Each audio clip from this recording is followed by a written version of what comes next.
Something that's been talked about quite a bit since the home run derby is Ronald Acuna and what happened with his front leg in this slow motion clip that we got from it. And what we're going to see is his front foot come up completely off the ground at and through contact.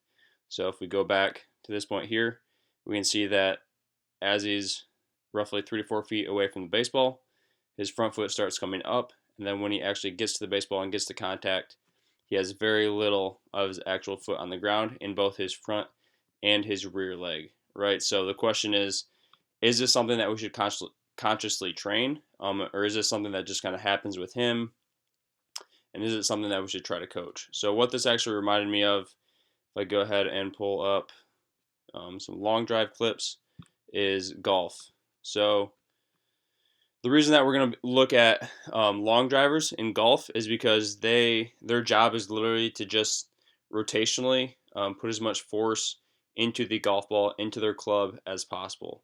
So when it comes to maximizing rotation and power, these guys do it the best because they have literally no other elements that can hold back what they're doing. So if we're looking for pure rotational efficiency, these guys are who we should be looking at. And what we're going to see with these guys as well is that as it gets to and through contact, we're going to see this front foot come up off the ground. That's been talked about quite a bit, where basically they're hinging down as they start their downswing, and then as they start accelerating the club, they're going to press into the ground, and that's actually going to lift their body up off the ground. So this is the number one long driver in the world right now, and then the number two is right here, and we can see a similar thing happening with him, where he hinges as he starts sitting down into his downswing, but then once he actually starts accelerating the club at a higher clip, he's going to press into the ground with his lower half, and that's actually going to lift his body up off of the ground at contact and through contact. So these guys are using the ground as much as they can to put as much force as possible into the golf ball, and that's similar to what we saw with Acuna. Um, so again, the question is this something that we should be using, something that we should be coaching or teaching? So this was a quote from a study by Acuna, and what it found, you can see the highlighted part here. Weight transfer from the trail foot to the lead foot has been identified as a key element in hitting the ball a long distance. The amount of weight shift and its timing with regard to active trunk rotation may be critical in optimizing club head velocity. So this was a study that was done on golf. This just kind of goes to show or drive home the point that weight transfer, ground reaction force with that lead foot, with that lead leg, is very important in terms of producing maximum power. So the factors that are involved and kind of the differences, from my view, between long drive, between the home run derby, and between game competition are, number one, what's your intent? So during a long drive competition, during a home run derby, your intent is to output as much power as you can, to hit the ball as far as you can, as often as you can in both of those competitions, right? But that's very different from what we're trying to do during a game. There are times in a game where, let's say it's 2-0, your team's down by a run, it's ninth inning, 2 outs, where you're trying to put as much force into the baseball as you can. But even if that is the case, it doesn't mean there aren't other factors involved. And we can see a list here under additional considerations. So there's going to be a variety of pitch speeds and locations, right? There's also the aspect of, do I swing or not? So there's kind of that decision-making process. Some are going to be balls, some are going to be strikes. In the golf setting, it's you're swinging no matter what, right? There's nothing that's going to dictate whether you're swinging or not, so you're able to put more force into the club, into the ground, because there is no decision. It's once I start, I'm going to go. So that's an additional kind of consideration that comes into play. Previous experiences that day. So what did you do in your earlier at bats? How did your BP go? Is there something that's off outside of baseball? Those are all going to come into play. Previous experience against the current pitcher or against said pitcher. So like if it's your third at bat of the day, are you 0 for 2 or 2 for 2? Have you faced him in the past? That's all going to go into kind of your mindset and what you're going to be doing at the plate in that specific at bat and during that specific swing. Did you get a report on the pitcher? And then also, what's the game situation? So if your job is to let's say hit a fly ball to drive in a run, right? You're trying to sack fly. That's gonna be different than if you're trying to get a runner from first to second, like on a hit and run or something like that. And obviously those are different. But even if you're trying to hit a double in the gap with a runner on first, right? That's that's quite a bit different than what we see during the home run derby or during these golf long drive competitions, because of the variety of additional considerations that we have here above.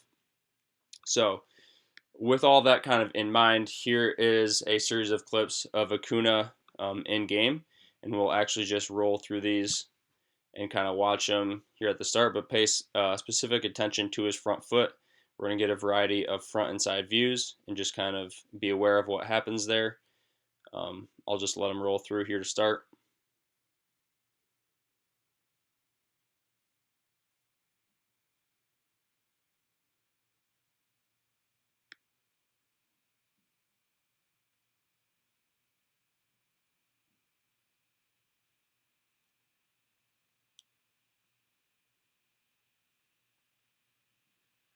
Okay, so what we saw, there was one specific clip in there, I believe it was this right here, where we saw a similar front foot action on all of them, but essentially what we see is there's much less vertical force during his actual game swing, even in a ball which he hits very far. All of these are home runs, so they're obviously, he got a good piece of them, he was on time, and he put as much force as he could into the baseball because they were home runs, but we still don't see that front foot come off the ground nearly as much, right? If we go to a front view, we can see it gets down and it pivots, but the foot doesn't really completely come up off the ground, right? There's this kind of moment from here through contact where his foot slides a little bit, and you can tell that that's when he's putting maximum force into the ground, but it's not coming completely up, as we saw in his home run derby swing. So, with the additional considerations in mind that we talked about in the previous slide, I think this kind of helps to demonstrate that we don't necessarily need to be coming up off of the ground in a game situation. Now,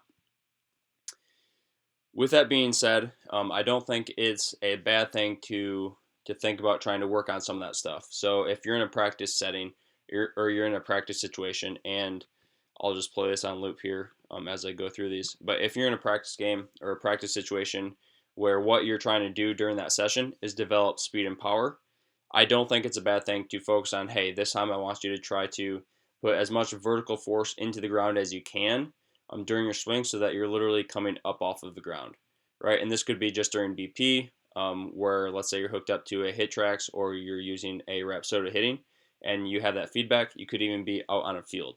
But you could give the cue of, I'm going to give or put as much vertical force into the ground as I can so that I'm actually lifting myself up off of the ground at contact.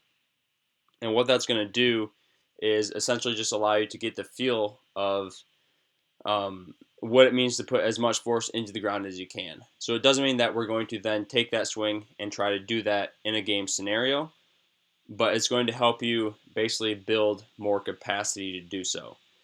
And one thing that I actually recommend doing is taking and doing this with that cue and something like BP. Then you're also going to take and do that in a practice setting when someone's trying to get you out.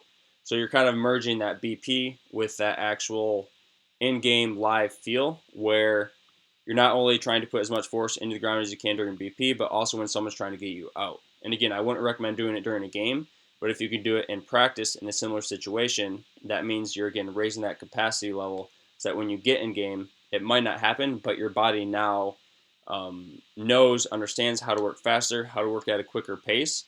So it's going to be much more likely that you're putting more force into the baseball during the game, even though you might not necessarily see that vertical force. Like someone like Acuna, when he's growing up, he probably participated in a lot of home run derbies. He was trying to hit balls out all the time in his home city.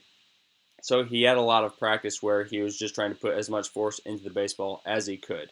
And even with that, we still don't see that happening in game, right? But he's raised his capacity, his ability to rotate quickly, to put force in the ground, so that his ceiling is higher, so he can still work at 95%, let's say, in game, and still get great results. So that's how I interpret what we saw with Acuna in that home run derby swing. So with that being said, there was one more clip that I wanted to go through, and these are just some stuff that we have done in terms of actual strength and conditioning. So what I talked about previously is how I would integrate it into your actual batting practice. This is some stuff that you can do to work on rotation and to work on putting vertical force into the ground. So this first one, what we're looking at is an isometric hold. So we can see we have a device here hooked up to a squat rack so it's immovable, and we're doing an isometric hold. So I'm trying to take this across my chest as hard as I can for roughly 5 to 9 seconds.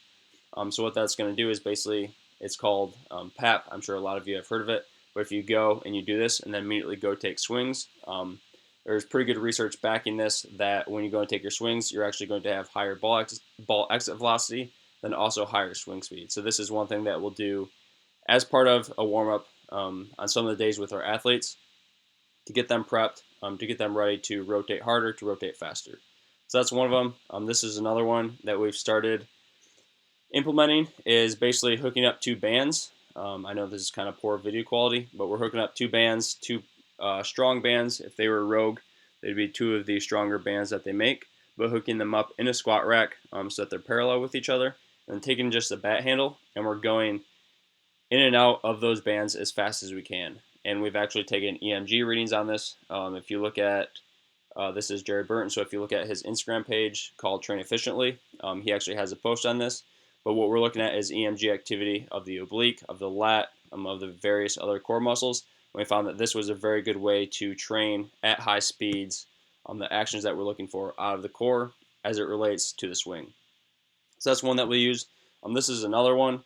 This is basically just a discus throw, and this is for more, so where this exercise here was for kind of pure speed, right? We're trying to move as fast as we can, as quickly as we can, and the band is assisting us to do that by pushing us back and propelling us faster than we could go by ourselves.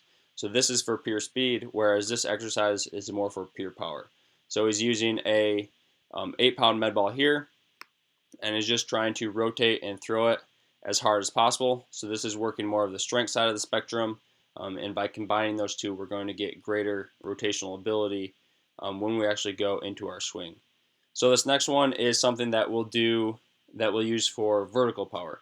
So we can also do something like lunges or squats, which we see here. Reverse lunges are one of our favorite exercises to use when we're trying to build that vertical force, right? And that's kind of well known. A lot of people do this type of stuff, right? But another one that we can do that we've recently started implementing, and this is for, again, more the speed side of the spectrum. So lunges are going to get you strength.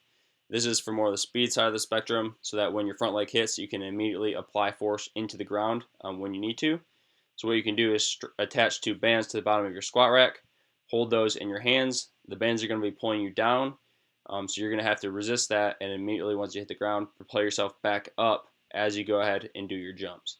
So these are just a couple ways that you can actually not only try to work on that vertical force in terms of your actual swing, so during your batting practice, but also in the weight room. These are some different things that you can do to try to increase that vertical force, and then also increase your capacity to rotate explosively and to rotate quickly. I appreciate you guys taking the time to watch, taking the time to listen, and learn throughout this video. If you have further questions, or you'd like to know more of how we can help you directly through our remote programming service, you can reach out to me.